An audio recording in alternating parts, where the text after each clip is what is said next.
ऐसे हाउस सरकारों इस माफिया को मिट्टी में मिला देंगे।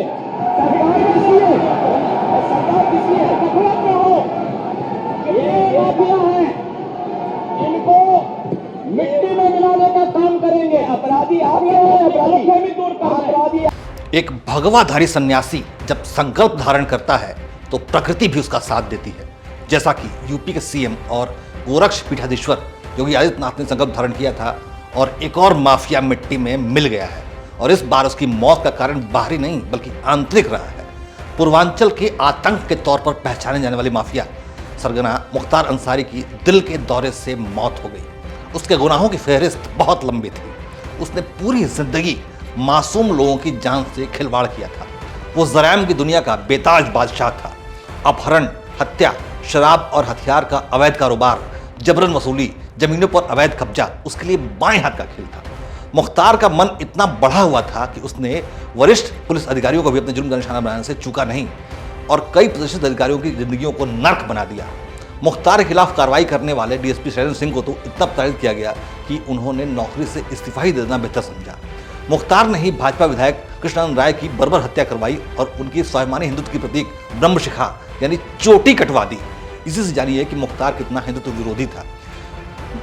कृष्णानंद राय के ऊपर 500 से ज्यादा गोलियां चलाई गई थी। ये बर्बर हत्याकांड था जिससे पूरा यूपी दहल गया था।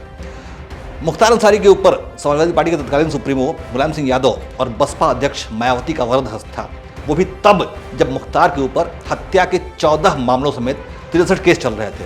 उसमें से 8 मामलों में उसे दोषी करार दिया गया था।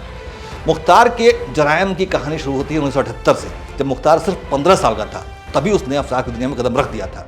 गाजीपुर के सैदपुर पुलिस थाने में मुख्तार के खिलाफ पहली बार केस दर्ज हुआ और उसके ऊपर धमकी देने का आरोप लगा। अगले कुछ ही सालों में कॉन्ट्रैक्ट माफियाओं के बीच मुख्तार एक बड़ा नाम बन चुका था।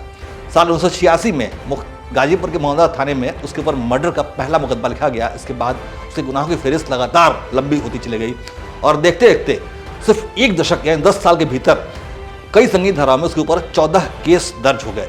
लेकिन ये भी एक सिर्फ शुरुआत थी, क्योंकि साल 2005 आते आते हत्या और यूपी गैंगस्टर एक्ट के 7 मामलों समेत मुख्तार अंसारी के खिलाफ 28 मामले दर्ज हो गए। सितंबर 2022 तक मुख्तार अंसारी को 8 मामलों में दोषी करार दिया जा चुका था और अलग अलग अदालतों में 21 मामलों में ट्रायल चल रहा था। इस महीने की शुरुआत में ही वाराणसी की MP MLA कोर्ट ने 37 साल पहले धोखाधड़ी से हथियार लाइसेंस हासिल करने के मामले में उसे दोषी मानते हुए उम्र कैद की सजा सुनाई थी। और पिछले 1.5 सालों के भीतर यूपी की अलग अलग अदालतों में ये 8वां मामला था जिसमें उसे सजा सुनाई गई थी। मुख्तार अंसारी ने तो योगी आदित्यनाथ तक की हत्या करवाने की कोशिश की थी। उस समय योगी जी मुख्यमंत्री नहीं थे बल्कि गोरखपुर के सांसद थे। उस समय की बात है कि मुख्तार अंसारी मऊ में दंगा करवा रहा था, जिसे रोकने के लिए योगी आदित्यनाथ वहाँ रवाना हुए थे। लेकिन मुख्तार ने रास्ते में ही उन पर हमला करवाया। उनकी गाड़ी पर बम फेंका गया जिसमें योगी आदित्यनाथ की जान बेहद मुश्किल से बची थी। ये घटना साल 2007 की है। तब संसद में ये वाकया बताते हुए योगी जी की आंखों से आंसू तक निकल आए थे। सर मुझे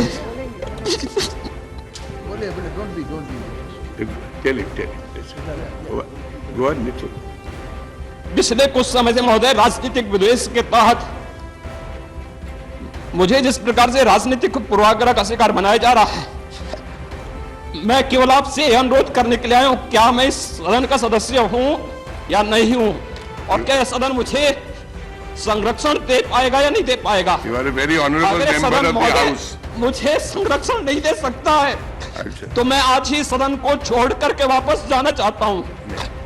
वो छोड़िए सब। मैंने कोई महत्व नहीं रखता महोदय। मैंने अपने जीवन से संन्यास लिया है अपने समाज के लिए। मैंने अपने परिवार को छोड़ा है, मैंने अपने माँ बाप को छोड़ा है, लेकिन आज मुझे अपराधी बनाया जा रहा है महोदय। लेकिन भगवाधारी सन्यासियों के आंसुओं को ईश्वर भी सहन नहीं कर पाता है। मुख्तार अंसारी को उसे कुकर्मों की सजा मिली और इसका दोष भी किसी पर नहीं आया, बल्कि उसे प्राकृतिक न्याय का सामना करना पड़ा और 28 मार्च की रात दिल के दौरे से उसकी मौत हो गई। ये मौत बांदा जेल अस्पताल में हुई थी। मुख्तार अंसारी को दिल का दौरा पड़ना बहुत अस्वाभाविक नहीं था, क्योंकि पिछले 40 सालों में उसने जो भी आतंक का साम्राज्य खड़ा किया था वो ध्वस्त हो चुका था। उसके गैंग पर 155 मामले दर्ज किए गए थे। उसकी 586 करोड़ की संपत्ति जब्त की जा चुकी थी। उसके 2100 अवैध कारोबार बंद कराए जा चुके थे और पिछले 1.5 सालों में उसे 8 मामलों में सजा सुनाई जा चुकी थी। मुख्तार के कई बड़े सहयोगी, कई मतलब निजी सहयोगी जो बड़े अपराधी थे, उसमें से मुन्ना बजरंगी और संजीव माहेश्वरी उर्फ जीवा जैसे मुख्तार के विश्वस्त सहयोगी मारे जा चुके थे। इसकी वजह से मुख्तार की रातों की नींद उड़ चुकी थी। वो बेहद डरा हुआ रहने लगा था। जाहिर सी बात है कि उसके गुनाह एक एक करके उसकी आंखों के सामने आ रहे थे और शायद इसी तनाव की वजह से उसकी जान चली गई। लेकिन मामला यहाँ ख़त्म नहीं होता है, क्योंकि जब भी आप कोई गुनाह करते हैं तो आपका परिवार भी उसमें उसकी सज़ा भोगता है। ठीक इसी तरह मुख्तार का परिवार भी उसके कुकर्मों की सज़ा भोग रहा है और आगे ही भोगेगा। मुख्तार की बीवी अफशा अंसारी फरार है, उस पर 11 मुकदमे हैं और उसके ऊपर 50,000 का इनाम घोषित किया गया है। अफशा के खिलाफ लुकआउट नोटिस भी जारी है, यानी कि वो जब भी दिखाई देगा उसे गिरफ्तार कर लिया जाएगा। मुख्तार के भाई अफजाल अंसारी पर 7 मामले दर्ज हैं और उसके दूसरे भाई सिबतुल्लाह के ऊपर 3 मामले दर्ज हैं। मुख्तार के बेटे अब्बास अंसारी पर 8 मामले दर्ज हैं और जेल में बंद है। अब्बास की पत्नी और मुख्तार की बहू निखत पर भी 1 मामला दर्ज है और उसे भी सलाखों के पीछे जाना पड़ा था।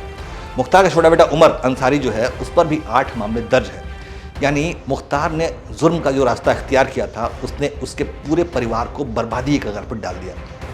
उसके पहले मुख्तार अंसारी का परिवार स्वतंत्रता सेनानी और वरिष्ठ राजनेता और सैन्य अधिकारियों के परिवार के नाम के तौर पर जाना जाता था, लेकिन मुख्तार ने इन सब की नेक नामी पर पानी फेर दिया और आज अंसारी परिवार माफियाओं के परिवार के नाम से जाना जाता है। और मुख्तार की मौत के बाद भी आने वाले समय तक ये बदनामी अंसारी परिवार का पीछा नहीं छोड़ने वाली है। इसीलिए पीर शायर ने कहा है कि वक्त तुम्हें तुम्हारा हर जुल्म लौटा देगा, वक्त के पास कहाँ रहमो करम होता है।